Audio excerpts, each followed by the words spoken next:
সবাই কেমন আছো? নতুন একটা ভিডিও নিয়ে এসেছি।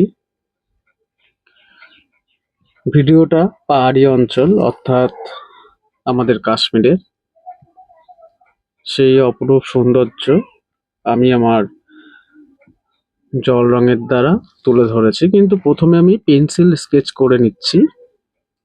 এইখানে শুধুমাত্র সেই ভিডিওটাই পাবে। পুরো ভিডিওটা দেখতে আমার ইউটিউবের ফুল ভিডিওটা আছে, ওটা দেখে নিও। আশা করি তোমাদের কাজে লাগবে। তো প্রথমে আমি পেন্সিল দিয়ে স্কেচ করছি, যেটা আমি রং করব, অর্থাৎ জল রং কাজ করব। তো খুব ইজি ভাবে তোমরা করতে পারবে।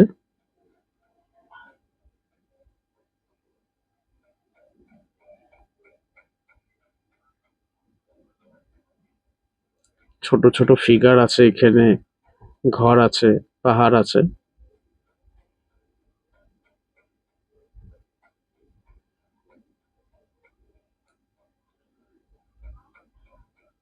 এইরকম ভাবে আমি আরো ভিডিও দেব, তোমরা দেখো যদি কোনো কাজে আসে। তিনজন মানুষ বসে আছে, একজন মানুষ দাঁড়িয়ে আছে, এবং ছবিটা দেখে বোঝা যাচ্ছে একটা লোক গল্প করছে এবং বাকি তিনজন শুনছে। এইটা আবার কেলো? এবার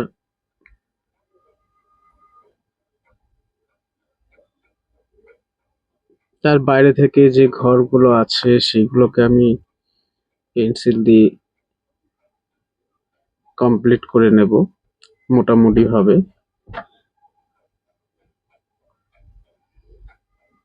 ওয়াটার কালারের ক্ষেত্রে পেন্সিল ড্রয়িংটা খুব ইম্পর্টেন্ট। যত সুন্দর আঁকা হবে তত সুন্দর রং করা যাবে, এবং রং করার জন্য কিছু কৌশল থাকে, ব্রাশের স্ট্রোক থাকে, এক একজন মানুষের এক এক রকম স্টাইল থাকে ড্রয়িং করার অথবা রং করার।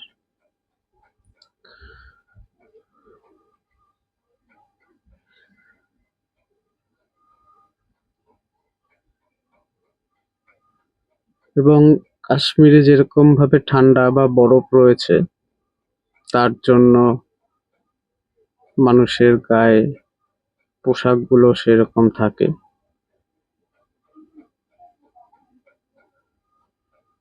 পুরো ডিটেলসের ওয়াটার কালারটা নয়, মোটামুটি একটা বোঝা যায় যাতে সেই রকম। আর কাশ্মীর মানেই ঠান্ডা, গরমকালের ক্ষেত্রে খুব সুন্দর। আর সেখানকার বাড়িঘর সাধারণত কাঠেরই বেশি হয়, তাই আমি কাঠের ঘর বানিয়েছি। পেছনে কয়েকটা গাছ দিয়ে দিচ্ছি।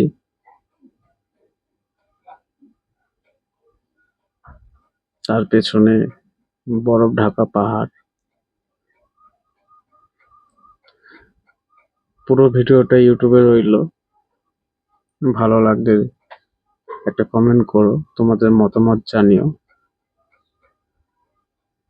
পরবর্তী নতুন ভিডিও নিয়ে আবার দেখা হচ্ছে। বাই।